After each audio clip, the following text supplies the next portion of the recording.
Yeah, give us the 60-second, the one-sentence rundown of what truly sets it apart. I'll give you a 60-minute rundown. All right, roll the cameras. Okay. We're going another hour.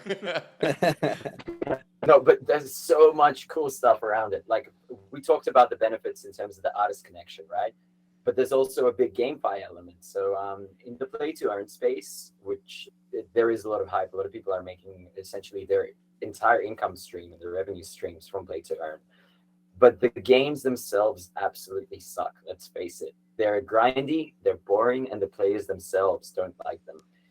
There's going to be a rhythm music-based game that comes out of this project where people can play to actually, using the music of their favorite artists and competing with other people on a rhythm-based game, which I think is pretty cool personally. I would definitely play that. And then on top of that, there's a listen to earn mechanism.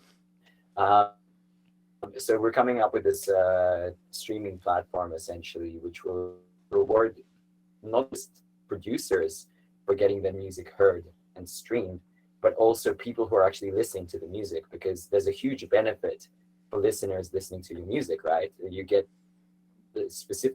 massive exposure, you get essentially free advertising right now from people listening to your music. But why not reward your biggest fans as well for streaming your music a lot? The entire record industry right now is really imbalanced. The power goes to the streaming platforms more than anything else, even less so to the record labels. So it's a bit of an injustice and a big imbalance. And in fact, something we heard about on this listen to earn triggered element was that producers are only making 12% of their royalties right now in terms of what they take home at the end of the day. And when we heard that stat, to be super honest, Matt and I were like, holy crap, they're making so much. Why aren't we? Like, we have like tracks which make, million plus streams. But when the record labels send the statements and say, please invoice us for these royalties, we don't even bother. It's so small right now. Like, it's just not worth the effort. Most producers and DJs make their money off touring instead right now. So we're releasing those tracks. We're getting millions of streams. We're making millions of people super happy and changing their lives in meaningful ways. But we're not getting remunerated for that. And the listeners themselves aren't getting remunerated for that. In fact, they're paying fees to the streaming platforms to listen to the music. So VIP is definitely going to change that and change the power balance towards, I guess, the consumers and music creators.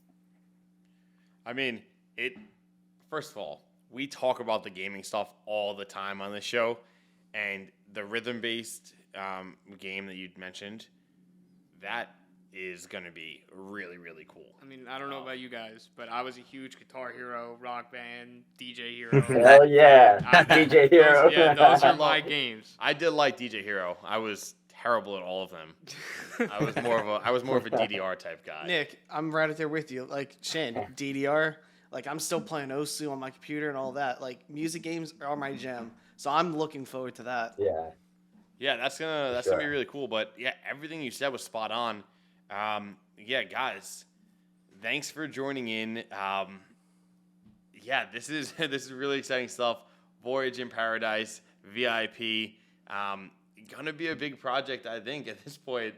And thank you for joining on, ladies and gentlemen, Rave Republic. Thank you. Thanks for having us. Appreciate it. It was a good interview. Very, very interesting talking to a DJ duo that, one, they are pretty big, pretty well known, and they are making that transition. It's at first when we had this on the schedule, I was kind of skeptical, thinking maybe they are just a couple of DJs that are just getting involved with the project. But no, they're like in the space. They fully understand that utility is key. Yeah, it's not even that they're, like DJs in the space. Like, they're well-known DJs in the space. You guys heard it in the interview. They played Ultra. They played It's the Ship. Like, these are big festivals. These aren't tiny, nightclubs that they play, like, on Tuesdays. Like, you know what I mean? Like, these are some well-known artists, and they're really devoted into the NFT space, which is huge.